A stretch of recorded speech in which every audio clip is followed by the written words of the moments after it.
अब तो एक पल की भी देरी सही नहीं जा रही है। कब आएगा ये गरुड़? मैं भी यही सोच रहा था तख्तू कि कब वो झाड़ू लगाएगा और हम उसे बार बार अपमानित करेंगे। हाँ, तभी तो असली आनंद आएगा।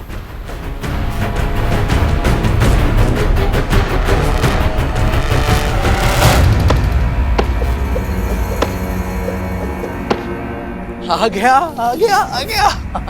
अब आएगा असली आनंद। लगाओ झाड़ू हमारे दास गरुड़।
ये तो पलक झपकते ही स्वच्छ हो गया।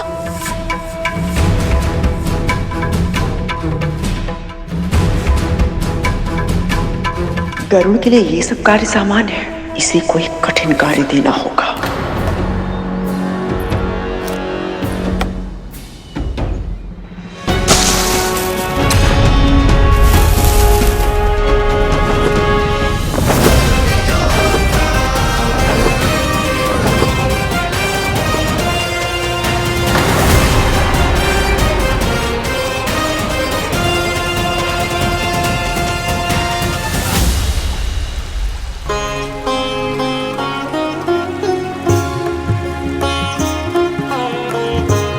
माँ,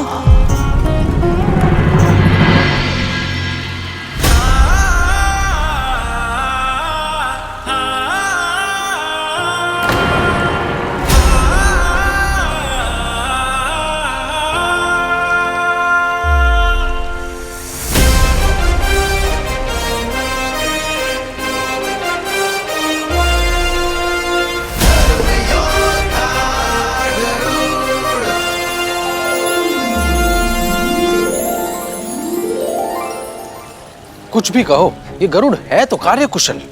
हाँ तख्तू, क्षण भर भी बीत नहीं पाता कि ये पहला कार्य समाप्त करके दूसरे कार्य के लिए उपस्थित हो जाता है।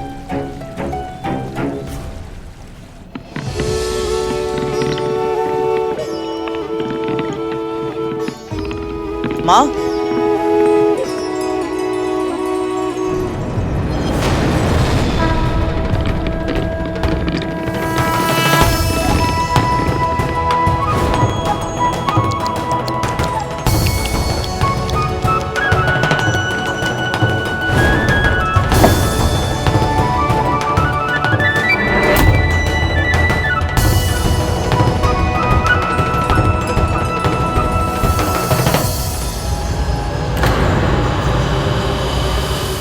माँ, मैं हूं ना। यहां क्या कर रहा है तू?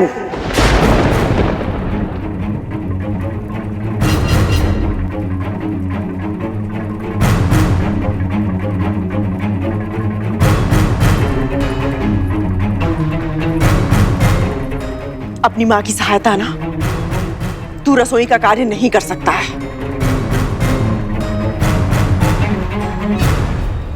सही कह रही हैं आप महारानी, किंतु आपको कोई ऐसा कार्य ढूंढना होगा जो मेरे पुत्र की शक्ति और योग्यता के अनुरूप हो।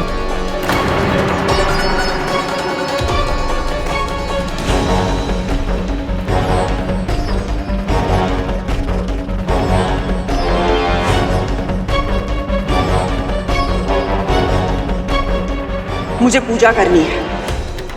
विंता, तू आरती का थाल सजा और तू मानसरोवर से 1 सहस्त्र 8 नील कमल लेकर आ मेरे लिए। जो आज्ञा महारानी।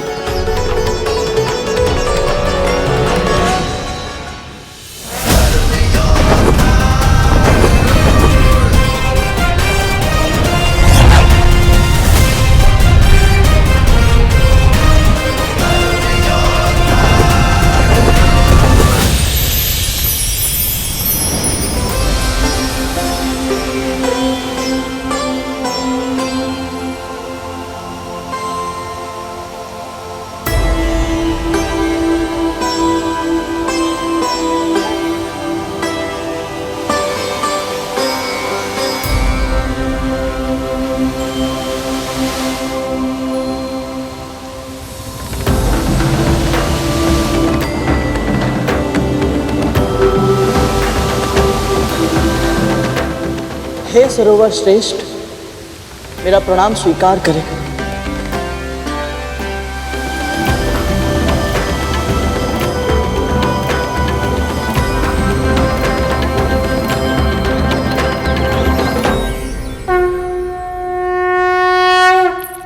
आरती का थाल सजाने में इतना समय है।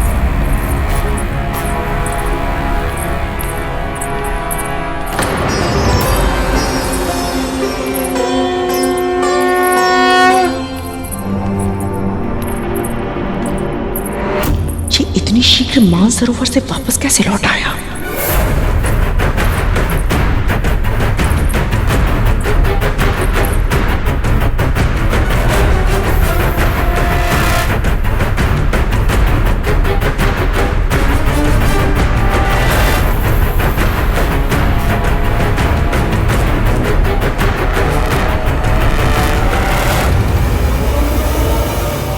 मुझे अभिषेक करने के लिए 7 समुद्रों का जल चाहिए।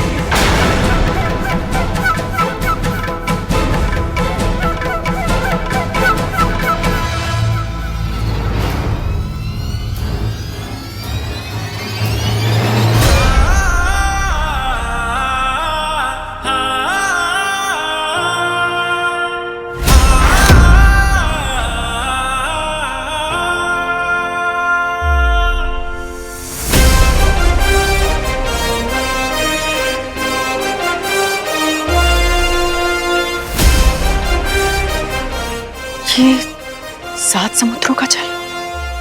जी महारानी,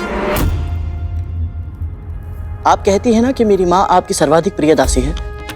आपके आदेश देने से पहले ही वो समझ जाती है कि आपको क्या चाहिए। मैं भी उन्हीं माँ का पुत्र हूँ। जब आपने नीलकमल की इच्छा व्यक्त की तो मैं समझ गया कि आपका अगला आदेश क्या होगा।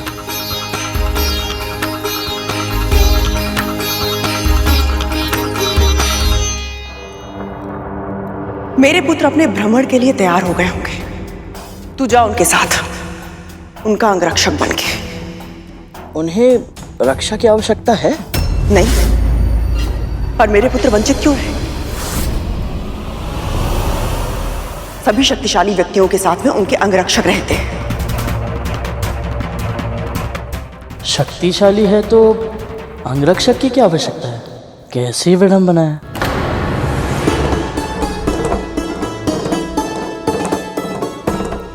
माँ, आप चिंता मत कीजिए, मैं अपने कर्तव्य का पालन अवश्य करूंगा।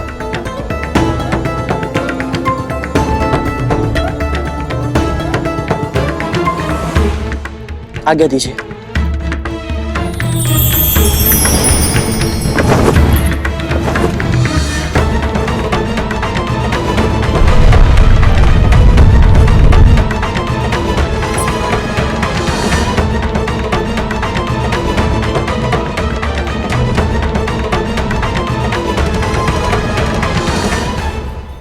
आज बहुत लंबी यात्रा पे जाना है।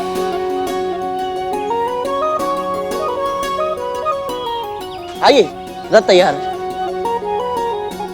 चलिए चलिए।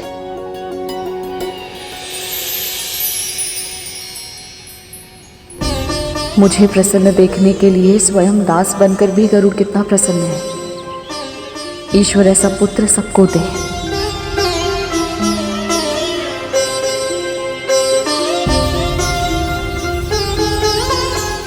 रक्षक भैया, कालिया भैया, आइए आप दोनों भी बैठिए। जब सेवक इतना बलशाली हो तो घोड़ों की क्या आवश्यकता है? आज ये रथ तू चलाएगा गरुड़।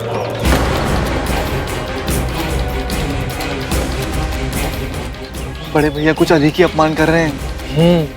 गरुड़ यदि भड़क गया तो लेने के देने पड़ जाएंगे। अरे वाह, ये तो बहुत ही उत्तम विचार है।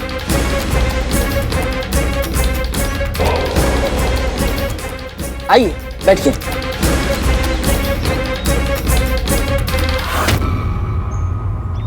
आज तुम दोनों विश्राम करो, चलो।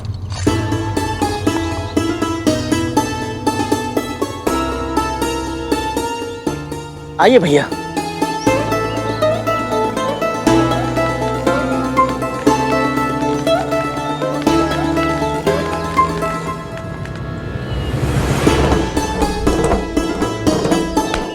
भैया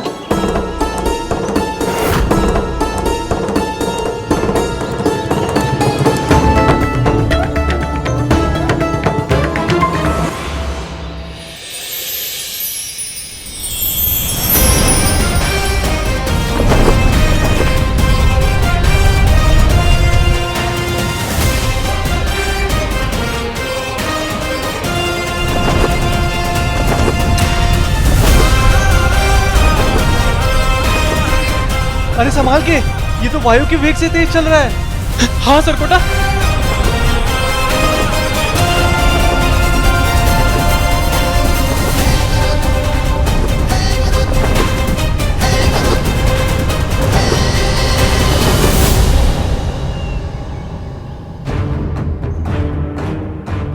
कहाँ लुप्त हो गए ये सब? कहीं ऐसा तो नहीं कि गरुड़ दूर ले जाकर मेरे पुत्रों के साथ कुछ नहीं करेगा वो। मेरा पुत्र मुझसे कितना भी दूर क्यों ना चला जाए, मेरे संस्कार सदैव उसके साथ रहते हैं। आप चिंता मत कीजिए, ना वो अपना दास होने का कर्तव्य भूलेगा, ना भाई होने का, और ना ही पुत्र होने का।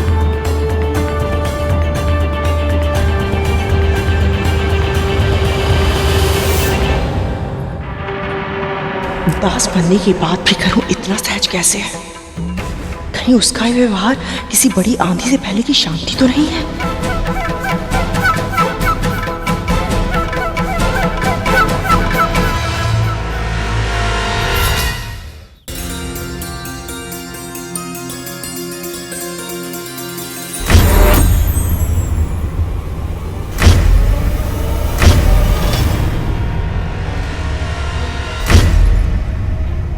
ये क्या हो रहा है?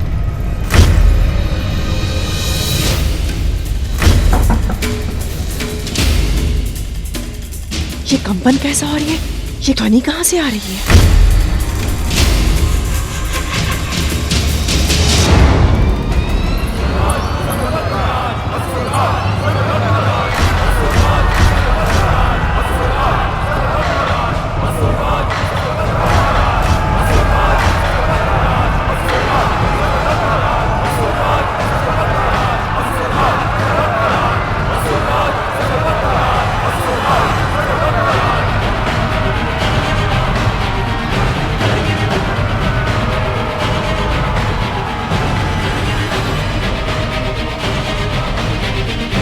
विमाताएं, एक नहीं दो दो विमाताएं। कहाँ है वो दुस्साहसे पक्षी? महाराज बलि ने उसका शीश काट कर लाने का आदेश दिया है।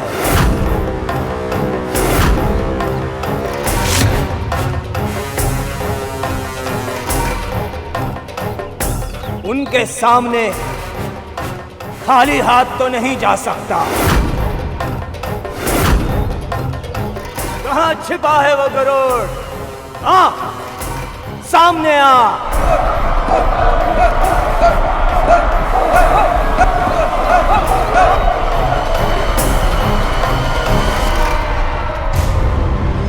उस दिन विमाता अदिति के सामने तो कर्तव्य ध्वज ऐसे लहरा रहा था जैसे वही एकमात्र धर्म योद्धा हो। अब कहाँ गया वो साहस? अब क्यों कायरों की भांति महल में छिपकर बैठा है। कहां छिपा है कायरों की तरह? आ मेरे समक्ष, तेरी मृत्यु तेरे सामने खड़ी है।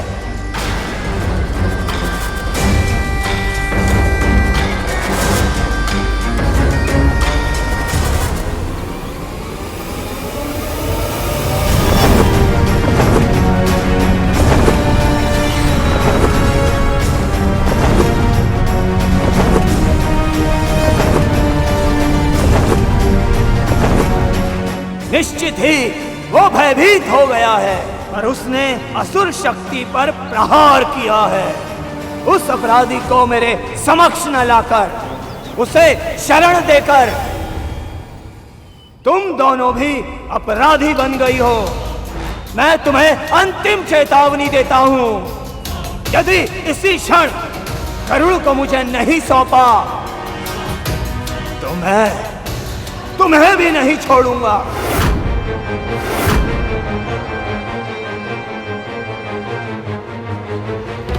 महाराज बलि और असुरों के शत्रुओं की रक्षा करने के लिए मैं तुम्हें दंड दूंगा, भीषण दंड। मेरे पुत्र यहाँ होते तो इन असुरों का इतना साहस नहीं होता, पर उनकी अनुपस्थिति में कौन करेगा मेरी रक्षा? बस बहुत हो चुका। प्रतीक्षा करने का ना ही समय है मेरे पास और ना ही धैर्य। अब उस गरुड़ को उसके घोंसले से बाहर निकालने के लिए मैं स्वयं ही इस महल में प्रवेश करूंगा।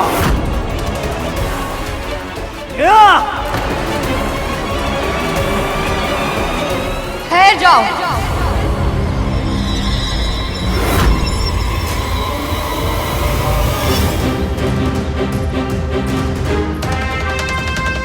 महारानी की आज्ञा के बिना महल के भीतर जाना तो दूर, तुम एक पग भी आगे नहीं रख सकते।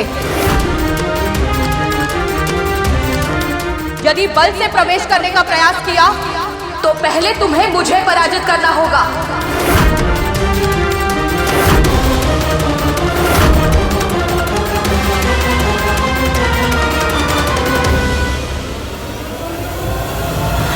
प्राणों की चिंता में परोपकार से मुंह नहीं मोड़ सकता मैं।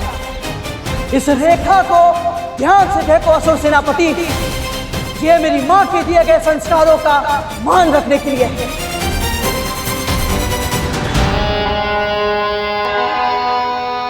निश्चित ही तू गरुड़ की मां है, वो तेरा ही पुत्र हो सकता है। दोनों मां पुत्र बिल्कुल एक जैसे हो। अपने प्राणों को संकट में डालने से पहले एक बार भी विचार नहीं करते। अद्भुत! यदि अपनी और अपनी महारानी के प्राणों की रक्षा चाहती हो तो बताओ, कहां है वो गरुड़?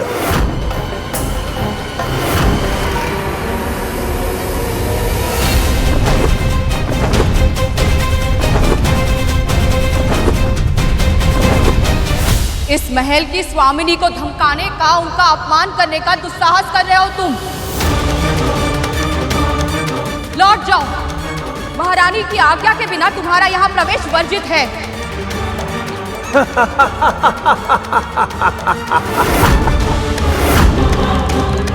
तू और तेरा पुत्र दोनों मानसिक रूप से अक्षम है क्या? गरुड़ हमसे केवल एक बार युद्ध में जीता है और वो भी भूल से, किंतु अब नहीं बचेगा। मुझे लगता है तेरी मति भी भ्रष्ट हो गई है जो मुझे रोकने की धमकी दे रही है। मुझे, राहु को एक बार चारों ओर दृष्टि घुमाकर देख। कितनी विशाल सेना है मेरे साथ।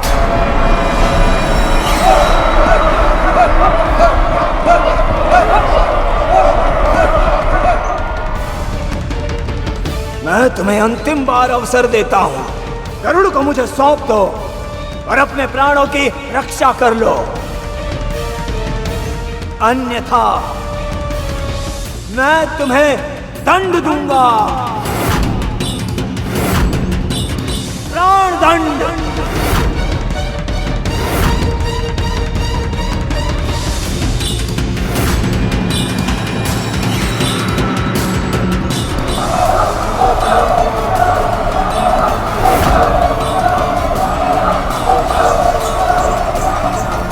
अच्छा है प्रभु विष्णु जी की कृपा से अभी गरुड़ यहाँ नहीं है, अन्यथा हमारे प्राणों के अलावा उसके भी प्राण संकट में पड़ जाते।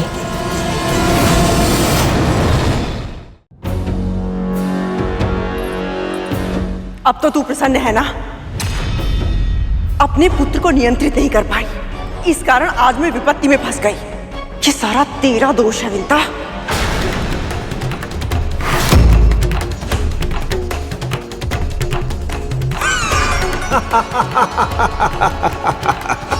अद्भुत विमाता, अद्भुत। जिस स्त्री ने तेरे लिए अपने प्राण संकट में डाल दिए, तू उसे दोष दे रही है। अब भी रक्षा करना चाहती है तो अपनी स्वामिनी की, अर्थात अपनी बहन की। जैसा व्यवहार तूने अपनी बहन के साथ किया है, ऐसा व्यवहार तो हम असुर भी एक दूसरे के साथ नहीं करते। और फिर भी संसार हमें बुरा कहता है। दिति दीदी के पुत्र हो, इस नाते मेरे लिए भी मेरे पुत्र समान ही हो। इसी कारण अब तक तुम्हारी धृष्टता सहती रही, पर यदि तुमने आगे बढ़ने का प्रयास किया तो मैं वही करूंगी जो एक मां को करना चाहिए। मैं तुम्हें रोकूंगी किसी भी मूल्य पर। बस, बहुत बोल चुकी तुम। अब मेरा कथन ध्यान से सुन। यदि तू चाहती है कि मैं तुझ पर और तेरी स्वामिनी पर दया करूं, तो चुपचाप बिना एक भी क्षण गवाए उस गरुड़ को महल से बाहर निकाल। वो यहाँ नहीं है, बाहर गया है किसी आवश्यक कार्य से। अच्छा, तो वो बाहर गया है, तो तू बता कहां गया है वो तेरा पुत्र? हमें ज्ञात नहीं है। अच्छा, तो तुझे नहीं पता कहां गया है वो? मैं सत्य कह रही हूं। तेरे सत्य का प्रमाण तो समय देगा, और जब तक वो नहीं लौटता मैं उसकी यही प्रतीक्षा करूंगा। गरुड़ के साथ पिछली मुठभेड़ में मुझे ऐसा रहस्य ज्ञात हो गया था जिसके कारण उसके प्राण मेरी मुट्ठी में है। जानना नहीं चाहोगी वो रहस्य क्या है? वो कहीं भी जाए, कितनी भी दूर जाए, किंतु लौटकर अपनी माता के पास अवश्य आता है।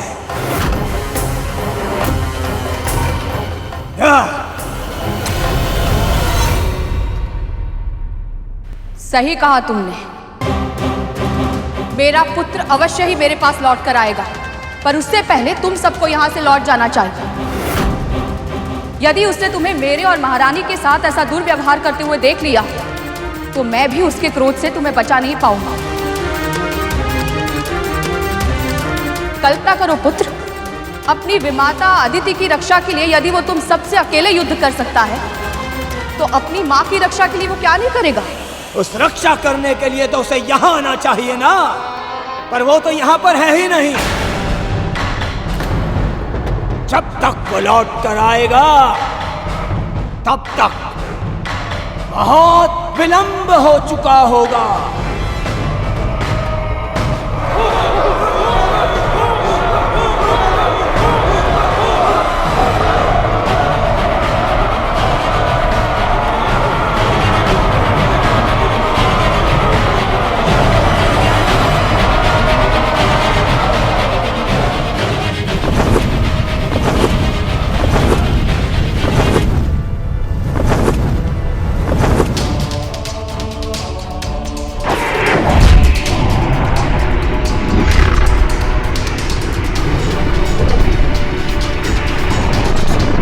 ओम विष्णवे नमः, ओम विष्णवे नमः, ओम विष्णवे नमः, ओम विष्णवे नमः, ओम विष्णवे नमः, ओम विष्णवे नमः, ओम विष्णवे नमः, ओम विष्णवे नमः, ओम विष्णवे नमः। ओम विष्णुवे नमः। ओम विष्णुवे नमः। ओम विष्णुवे नमः। ओम विष्णुवे नमः। ओम विष्णुवे नमः। ओम विष्णुवे नमः।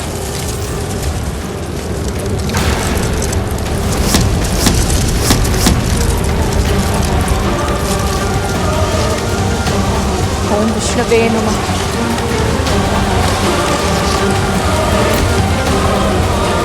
ओम विष्णुवे नमः।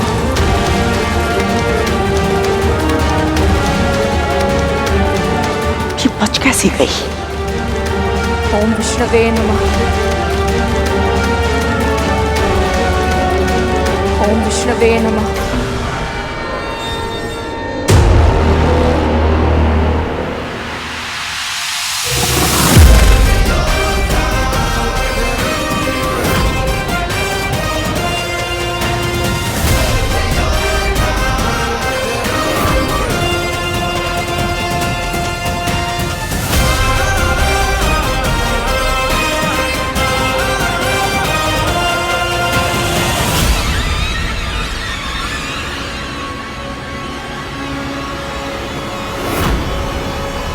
मेरे पुत्र,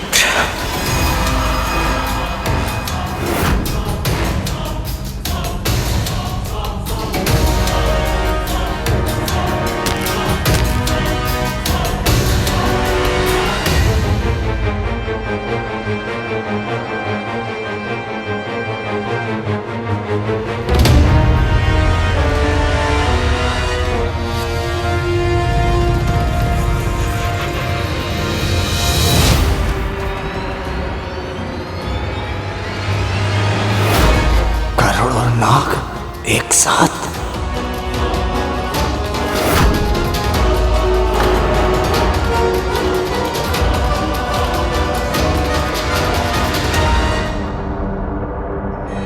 हमारी मां को भयभीत करने का दुस्साहस नहीं करना चाहिए था तुझे।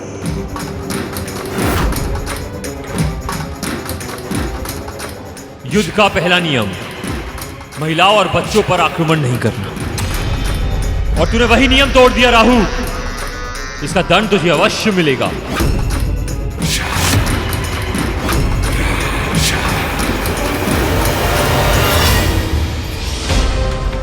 भले ये नाग कितने भी निष्ठुर हो, अपनी मां के लिए निष्ठावान और युद्ध के नियम के प्रति सम्मान भी रखते हैं।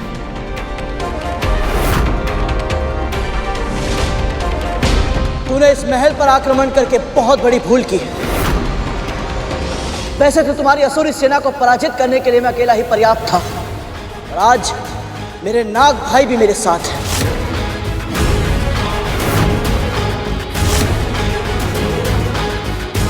अब तू अपने प्राणों की रक्षा कैसे करेगा राहु?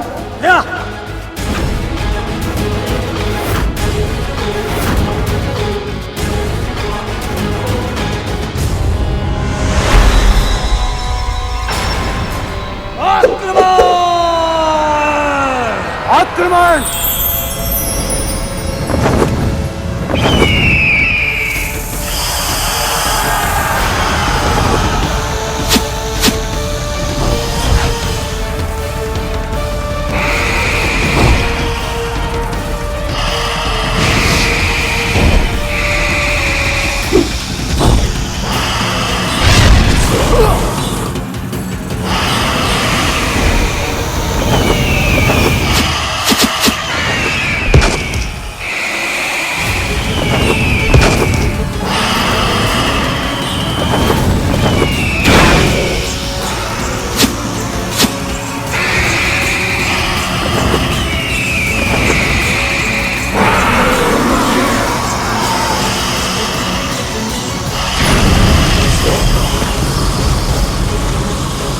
मेरे दोनों पुत्र इतने शक्तिशाली हैं कि इनके विष का भय इन असुरों को एक पग भी आगे नहीं बढ़ने दे रहा है।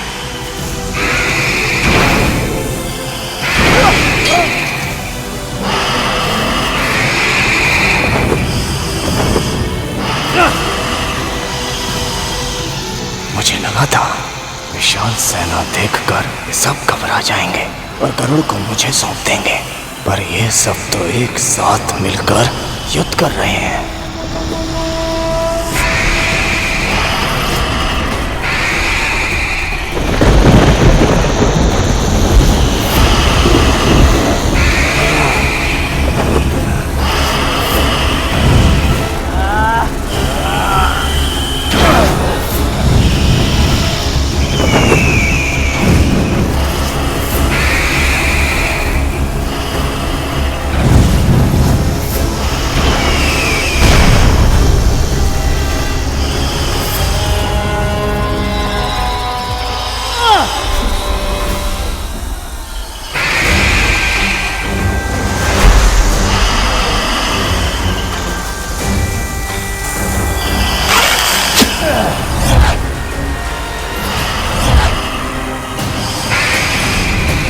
दीदी, किसी भी उपाय से हमें इन सबको रोकना होगा। भाइयों का ऐसे एक दूसरे के रक्त का प्यासा हो जाना उचित नहीं है। किसी की भी मृत्यु हो सकती है। यदि ऐसा हुआ तो इसका दोषी तेरा पुत्र होगा। पर इस समय संकट केवल मेरे पुत्र पर नहीं है, आपके पुत्रों पर भी है और दीदी दीदी के पुत्रों पर भी। असुरों से शत्रुता करने में कोई समझदारी नहीं है दीदी। देवताओं और दानवों के मध्य युद्ध के कारण पहले ही भीषण विध्वंस हो चुका है। एक और युद्ध विनाशकारी सिद्ध होगा।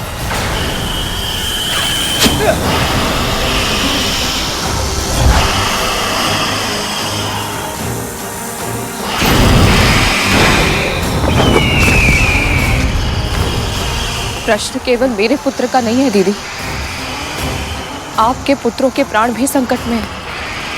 यदि उनमें से किसी को कुछ हो गया तो ये समस्या तेरे पुत्र के कारण उत्पन्न हुई है, उसका समाधान भी वो ही करेगा।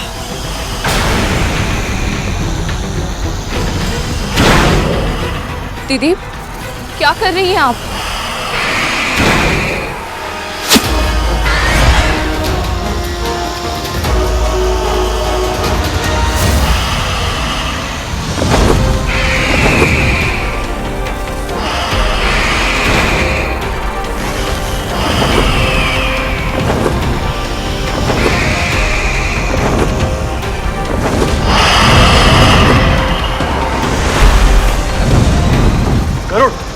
कालिया,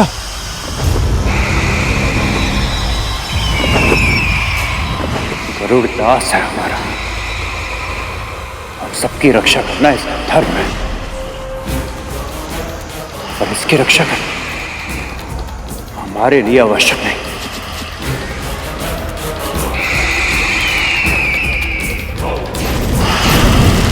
है तो ये हमारा शत्रु। यदि एक शत्रु दूसरे शत्रु को समाप्त कर देता है तो उससे उत्तम हमारे लिए और क्या होगा। वाह तक्षक भैया, क्या कूटनीति है आपकी।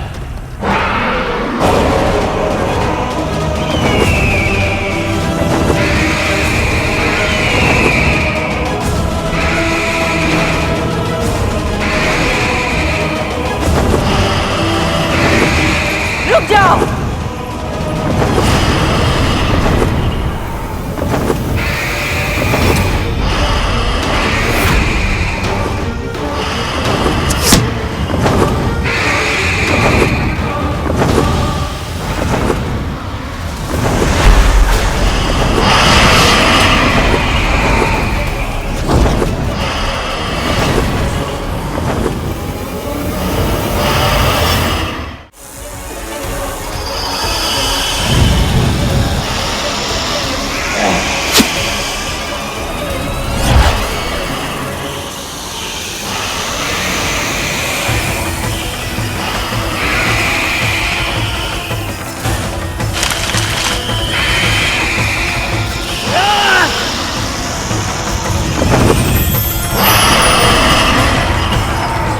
रानी, आप यहाँ क्या कर रही हैं? आप महल के भीतर जाइए, वहाँ आप सुरक्षित हैं। युद्ध करना बंद कर और मेरे संग चल। और कहाँ? प्रश्न पूछने का अधिकार तुझे नहीं है करूँ। मेरे साथ चल। ऐसे युद्ध के मध्य अपनी माँ को छोड़कर कैसे जा सकता हूँ मैं? तेरी माँ मेरी बहन भी है, उसे कुछ नहीं होगा। मेरी अनुपस्थिति में मेरे पुत्र उसकी रक्षा करेंगे। तक्षक कालिया, शिशुनंदी, भूतनंदी, अपनी भी माता के पास जाओ। उनका ध्यान रखना, उनकी सुरक्षा करना तुम्हारा कर्तव्य है।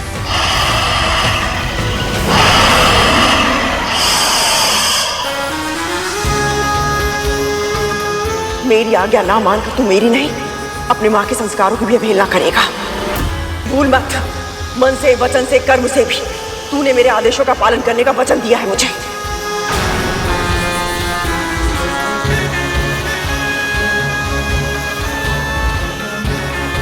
जी महारानी।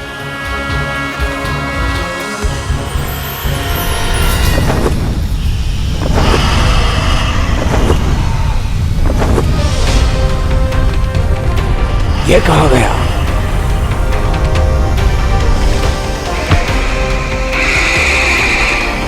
तुम्हारे महाराज बलि को मेरा पुत्र चाहिए था ना? महारानी कद्रू स्वयं उसे उनके पास लेकर जा रही है। अब तुम इन सर्पों को छोड़ दो पुत्र। कहीं इसमें भी इन सब की कोई चाल तो नहीं? पता करना होगा। इतनी आसानी से नहीं, कभी नहीं।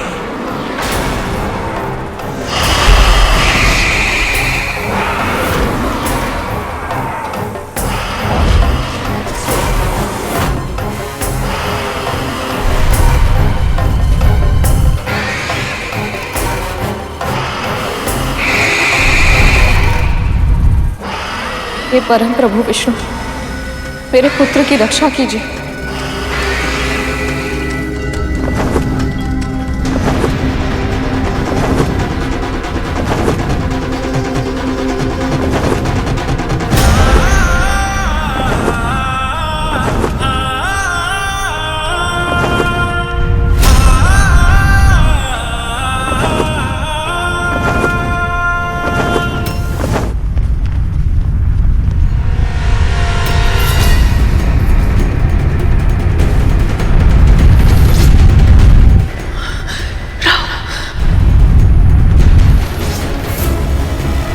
महारानी, आप मुझे कस के पकड़ लीजिए।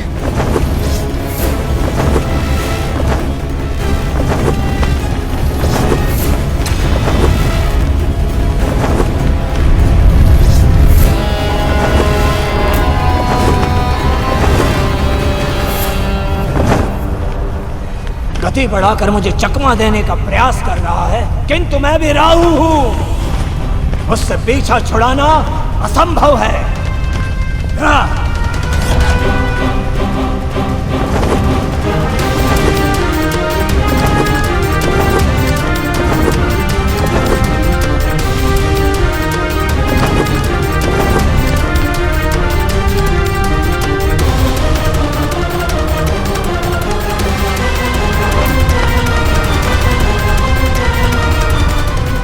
ये कहाँ गया?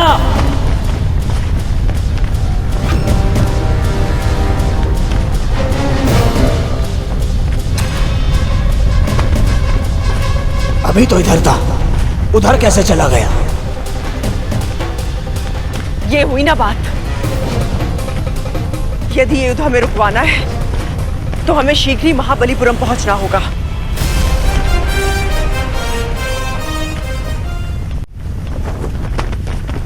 सूर्य के समान गति है मेरी, फिर भी ये पक्षी आगे निकल गया। मुझसे भी अधिक वेग से कैसे उड़ सकता है ये?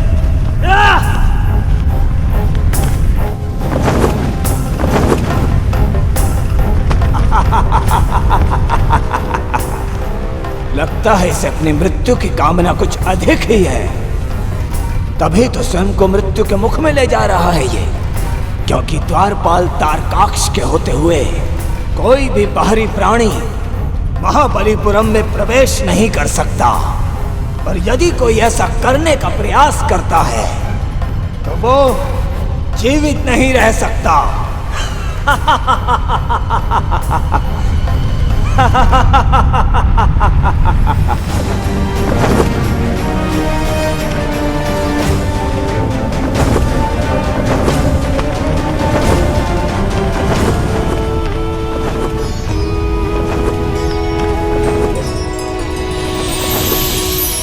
इस नगर के सौंदर्य से अपने लक्ष्य को मत भटका।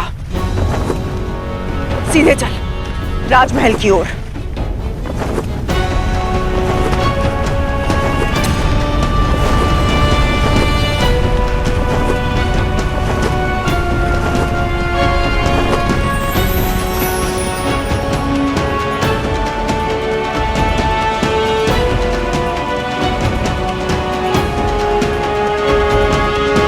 उड़ान भी ऊंची बढ़ता है, गति पर भी नियंत्रण है और भूमि पर भी इतनी कुशलता से उतरता है।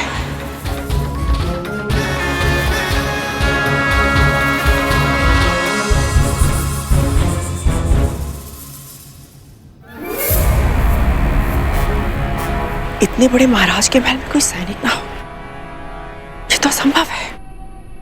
आप चिंतित मत होइए महारानी, मेरे होते हुए आपको कोई हानि नहीं पहुंचा सकता। मेरे होते हुए आपको कोई हानि नहीं पहुंचा सकता। मेरे होते हुए आपको कोई हानि नहीं पहुंचा सकता।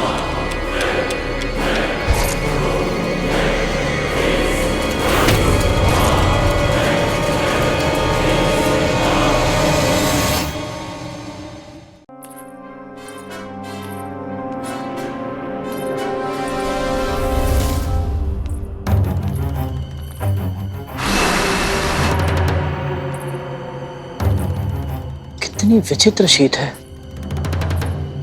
क्या आपको भी इसका आभास हो रहा है महारानी? मुझे पता है तू पंछी है, वायु शीत है या उष्ण इसका अनुभव करने का अभ्यास है तुझे, किंतु अभी समय नहीं है, शीघ्र चल, इससे पहले कि हमारी उपस्थिति का किसी को आभास हो जाए। एक क्षण महारानी, कुछ तो असामान्य है। भय लग रहा है तुझे तो अपने पांव को तनिक कष्ट दे, और हाँ, भीतर जाकर अपना मुंह मत खोलना। जब तक मेरी आज्ञा ना मिले मौन रहना।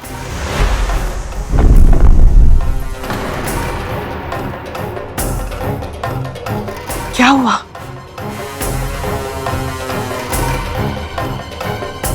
यह मूर्ति नहीं है महारानी, कोई असुरी माया है। इतना आशंकित होने की आवश्यकता नहीं है, ये मूर्ति है। आ, मैं दिखाती हूँ तुझे। महारानी नहीं,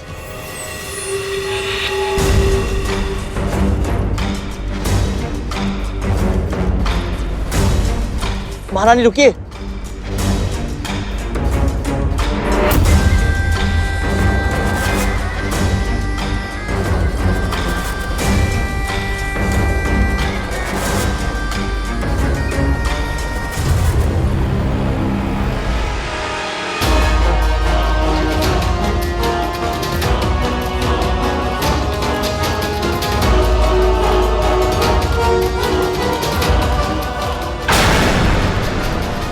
महारानी,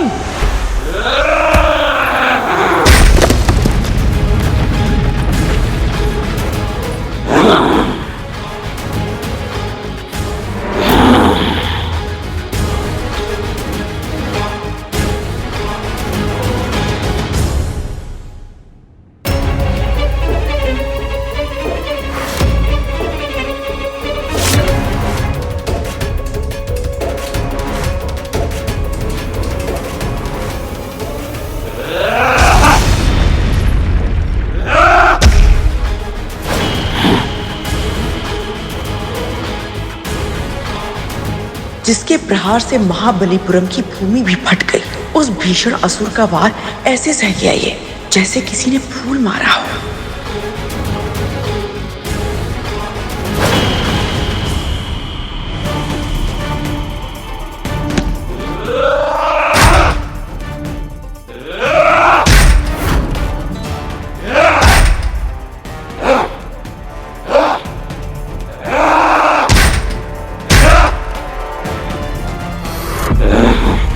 थोड़ी देर और खेलता तुम्हारे साथ, पर बड़े भैया से मिलने की शीघ्रता है।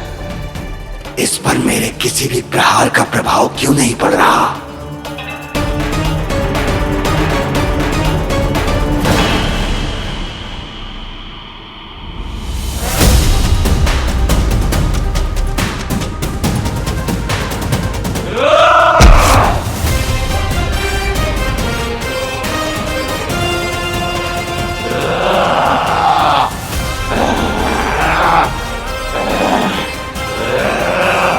मेरी विमाता पर प्रहार करने का दुस्साहस दोबारा मत करना।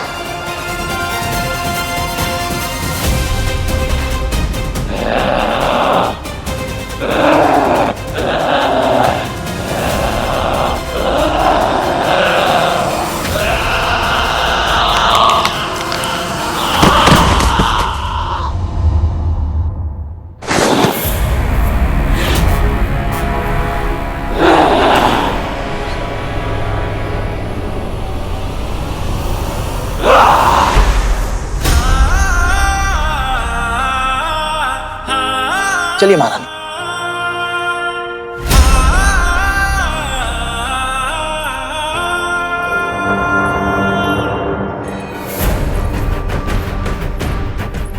करुण ने द्वारकाक्ष को पराजित कर दिया। असंभव।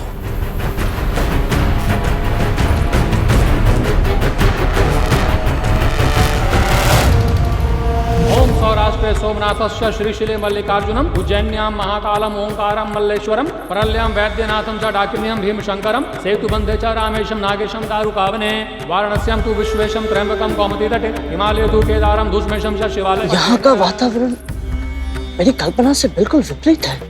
आश्चर्यचकित होने की आवश्यकता नहीं है। बलि असुर अवश्य है, किंतु दूसरे असुरों से बिल्कुल भिन्न है। वो एक पवित्र आत्मा है, अत्यधिक धार्मिक है, महादेव शिव शंकर का बहुत बड़ा भक्त है।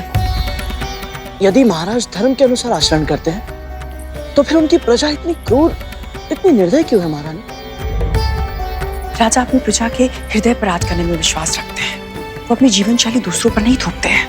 उनके राज में सभी अपने स्वभाव के अनुसार असुरों की तरह आचरण करने के लिए स्वतंत्र हैं। वो स्वयं भी एक संयमी जीवन जीते हैं। अद्भुत।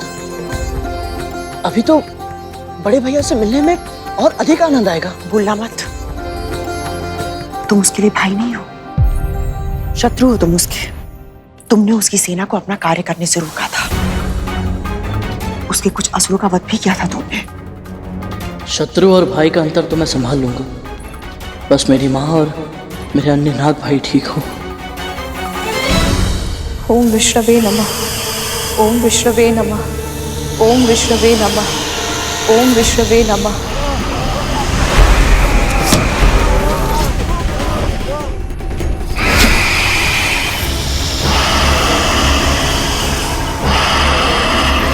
ओम विष्णवे नमः।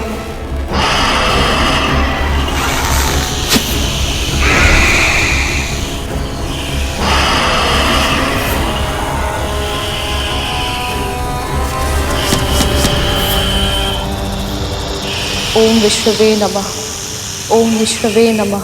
ओम सौराष्ट्र सोमनाथस्य श्रीशिले मल्लिकार्जुनम उज्जैन्यां महाकालम ओंकारम मल्लेश्वरम परल्यम वैद्यनाथम च डाकिन्यम भीमशंकरम सेतुबंध च रामेशम नागेशम दारुकावने वाराणस्यां तु विश्वेशम त्र्यंबकम गोमती तटे हिमालयम तु केदारम धुष्मेशम च शिवालये एतानि ज्योतिर्लिंगानि सायं प्रातः पठेन्नरः स्मरणेन विनश्यति। ओम त्र्यंबकम यजामहे सुगंधिम पुष्टिवर्धनम उर्वारुकमिव बंधनान् मृत्योर्मुक्तिम्।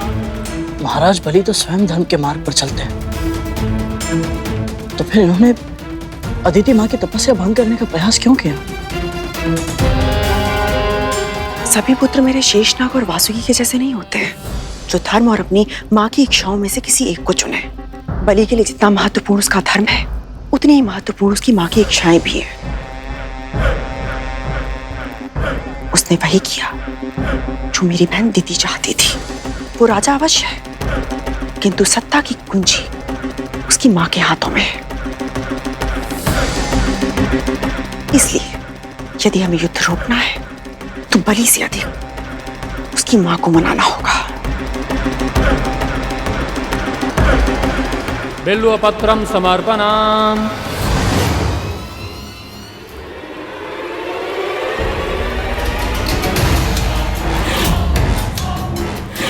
गरुड़ और कतरु यहाँ?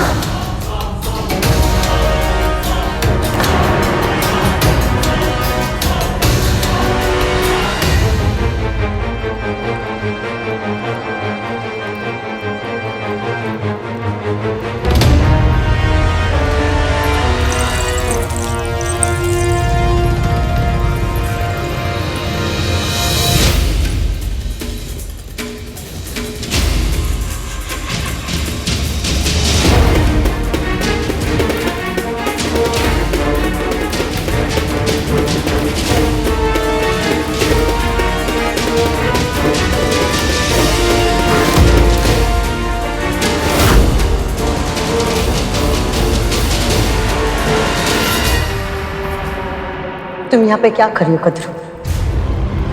ये पक्षी ये यहाँ पे क्या कर रहा है? ये भीतर कैसे आया? किसी द्वारपाल ने रोका नहीं इसे? प्रणाम महाराज बलि। प्रणाम माता दीदी। प्रणाम माँ कद्रू।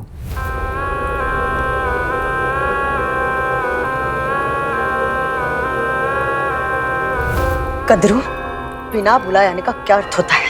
बिना बुलाए तो सेना तुमने भी भेज दी थी मेरे महल में। तुम्हें क्या लगता था कद्रू? ये पक्षी ये असुरों के साथ युद्ध करेगा, उनका वध करेगा और हम इसे इसके अपराधों का दंड भी नहीं देंगे?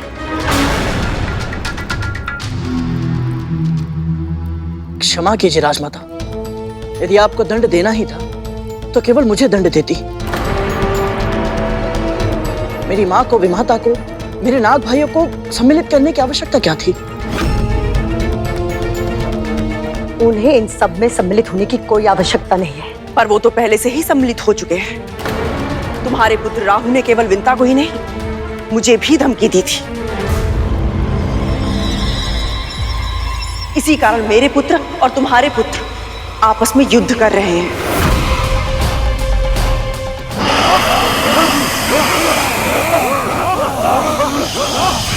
ओम विश्ववे नमः, ओम विश्ववे नमः, ओम विश्ववे नमः, ओम विश्ववे नमः। इन्होंने और इनकी बहन ने मुझे उकसाया था महाराज। ये दोनों इस पक्षी की सहायता कर रही थी।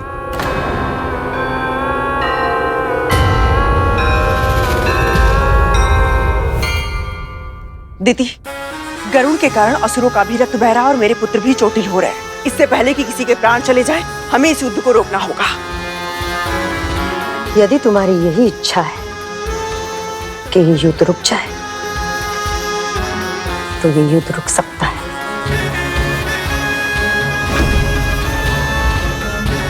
अच्छा किया जो इस पक्षी को हमारे पास लेकर आ गई। अब इसे हमें सौंप दो।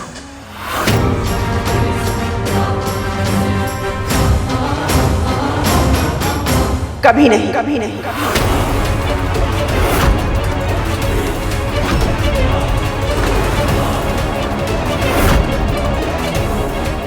बड़ी माँ मेरी रक्षा करने का प्रयास कर रही है, पर क्यों?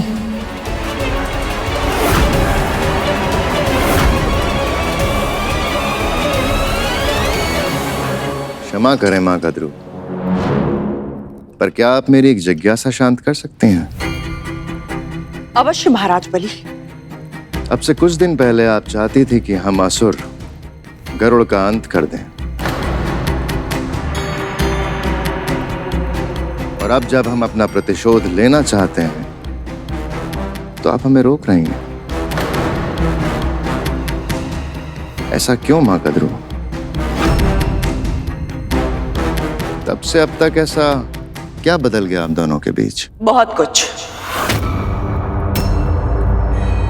अब ये स्वतंत्र उड़ने वाला पंछी नहीं रहा, अब ये दास है मेरा। अब ये दास है मेरा। अब ये दास है मेरा।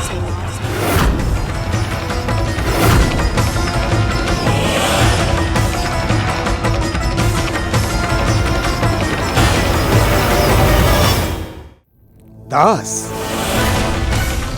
ये पक्षी जिसने बड़े बड़े योद्धाओं को पराजित कर दिया, बजरंग जैसे महायोद्धा को भी खदेड़ दिया, ये दास बन गया है? और वो भी अपनी विमाता का?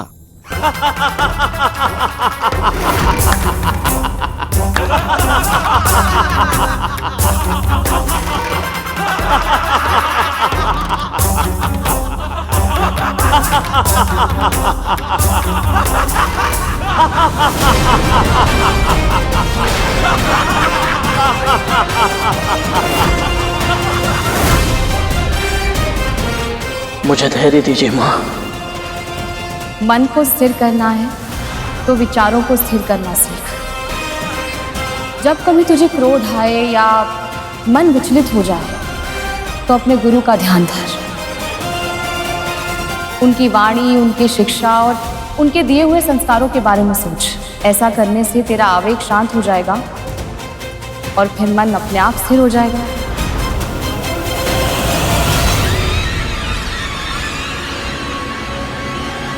कद्रू में कैसे विश्वास कर लूं कि तुम जो कह रही हो वो सत्य है? ये वही गरुड़ है जो अदिति को संकट में देखकर अपना स्थान छोड़ने के लिए तैयार नहीं हुआ था।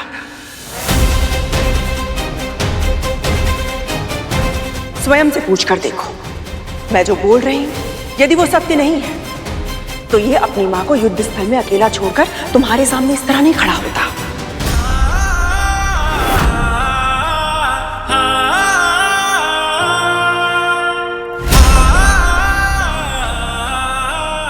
ये केवल मेरे आदेश पर यहां पर आया है, क्योंकि इसकी मां और स्वयं भी मेरे हाथों की कठपुतलियां हैं।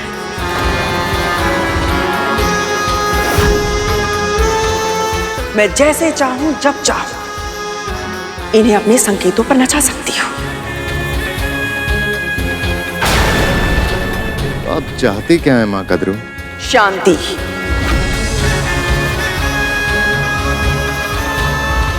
यदि यह युद्ध इसी तरह चलता रहा तो आपके असुर भी घायल होंगे और मेरे पुत्र भी।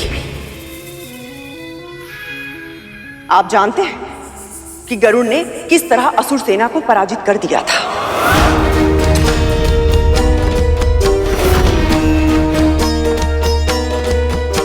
किंतु अब मेरे शक्तिशाली पुत्र भी इस युद्ध का भाग बन चुके हैं और इस युद्ध का परिणाम केवल और केवल विध्वंस लाएगा महाराज।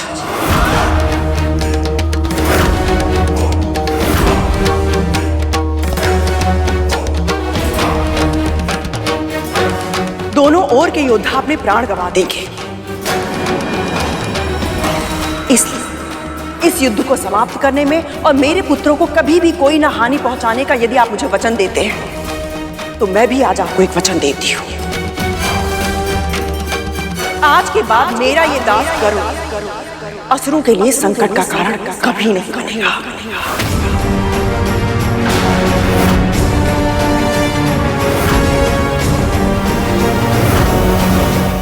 महारानी, आप कैसे ये वचन दे सकते हैं? असुरों ने मेरी मां पर आक्रमण किया है, मेरे नाग भाइयों को संकट में डाला है और आपको भी तो मत बोल कि तू मेरा दास है।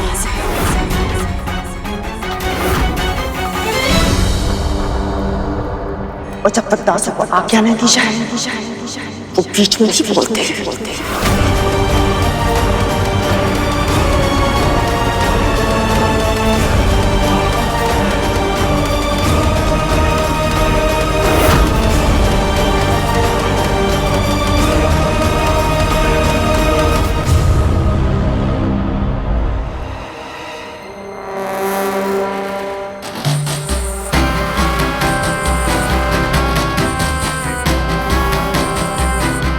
गरुड़ को दंड दिए बिना यहां से वापस जाने नहीं दे सकता।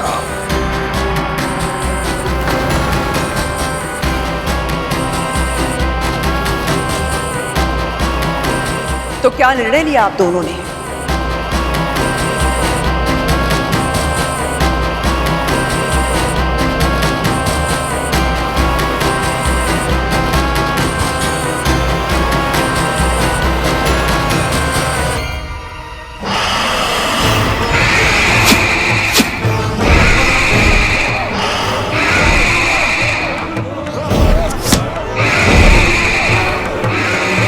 ओम विष्णुवे नमः। ओम विष्णुवे नमः। हमें आपके निर्णय की प्रतीक्षा है महाराज बलि।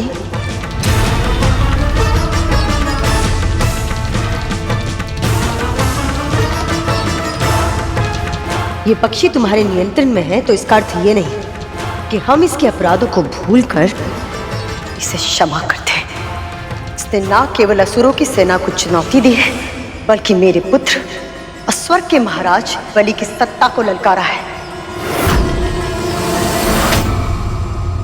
इसे अवश्य दंड मिलना चाहिए।